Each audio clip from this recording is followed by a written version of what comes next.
amee ñu ngi taxaw di coordonner di dem ci kilifa yi moo xam préfet la moo xam les maires ak les différentes organisations communautaires de base pour dajaloo def benn yitte pour rendre hommage bi à Pape Bouba. Donc man comme aussi may nekk président conseil de quartier des HLM maa nekkoon point focal bi pour peut-être coordonner l'ensemble des imbrications yi nga xamante ni mooy ñëw ci événement bi.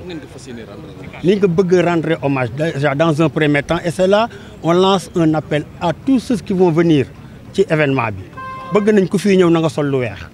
boo amee leneen nag duñ ko dàq waaye bëggoon nañu képp kuy jóge Tëngéej kuy jóge Dakar kuy jóge HLM déjà information bi mu ngi jàll na ñëpp àndandoo sol lu weex bokk na ci li ñu ko bëgg rendre hommage moo di terrain bii nga xamante ne bii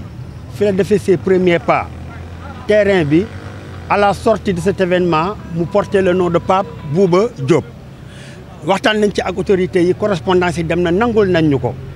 et de ce vous voyez que on est en train d'ériger un monument boo xamante ne bii bu paree di ngeen gis comme dafa nekk en cours mais bu paree di ngeen gis lan lañ ci yéene pour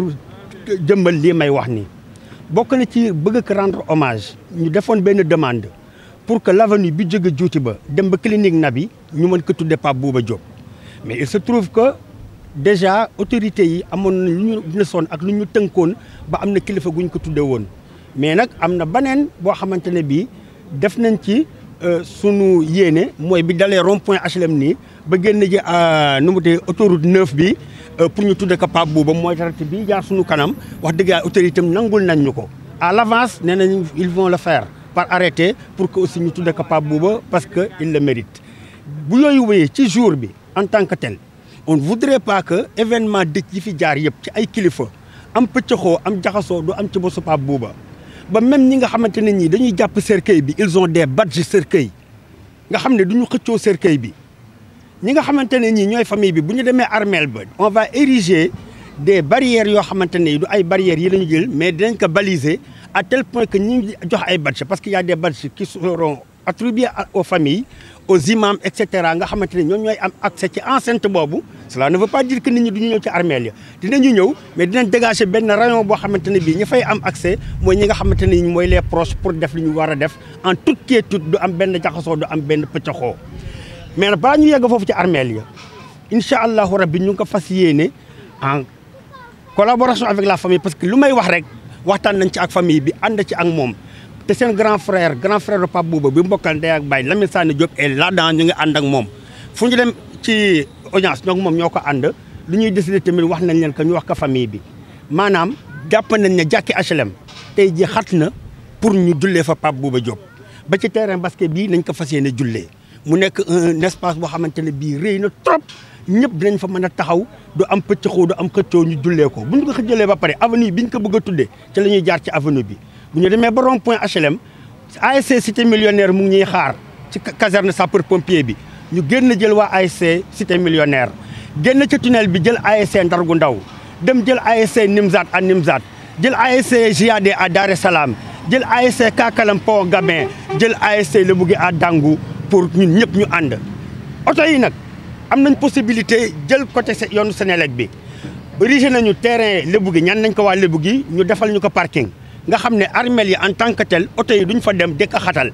à 100 mètres des cimetières dinañ fa ériger benn parking boo xam ne oto yi ñëw foofu la ñuy gaare après ñoom ñu dox dem mais les jeunes les ASC ils vont porter Pape Bouba en marche pour faire trajet bi ma leen wax yëpp ñu ànd ba yóbbu ko dégg ko sunu borom bu ñu fa jógee nag ci la ñuy dellu si nag mooy tente bi ngeen gis ñu ériger que pour def fi cérémonie bi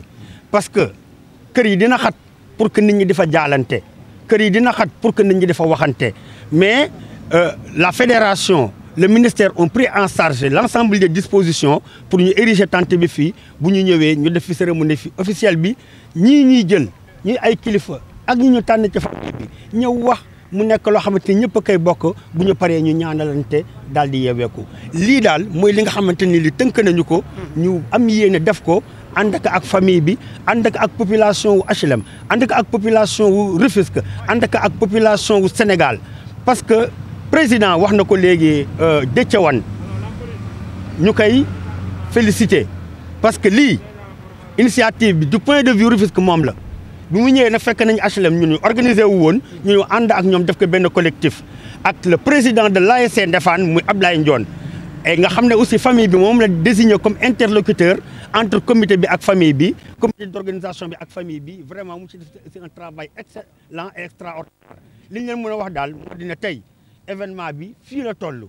lii la ñu am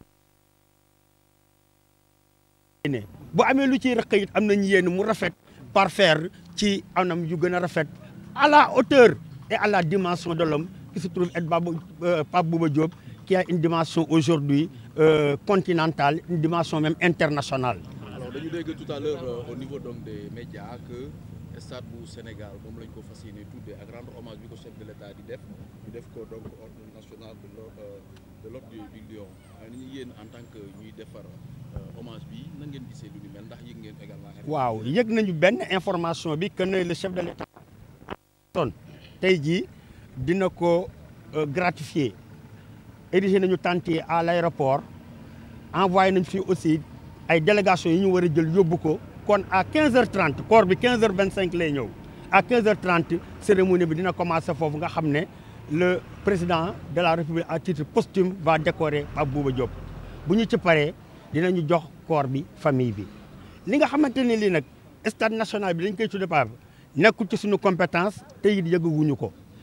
bari na ay coow ñu bari sax ñu wax naan dañuy débaptiser le stade Ngalandou Diouf pour le donner à Pape Bouba ñi naan tey duñ ko def Pape Bouba c'est pas le débat c'est pas de notre compétence et c'est pas à l'heure ñu li nekk ci suñu compétence nekk à l'heure c'est que mooy terrain bii mu defee minimum def fi kadem def fi senioram te mu nekk ci compétence suñu maire commune te ñu jot ci moom bay dem ci moom wax ci ak moom juboo ci ak moom mu nangul ñu ko xam nañ ne terrain bi dinañ ko tudde Pape Bouba xam nañ ne avenue bi dinañ ko tudde Pape Bouba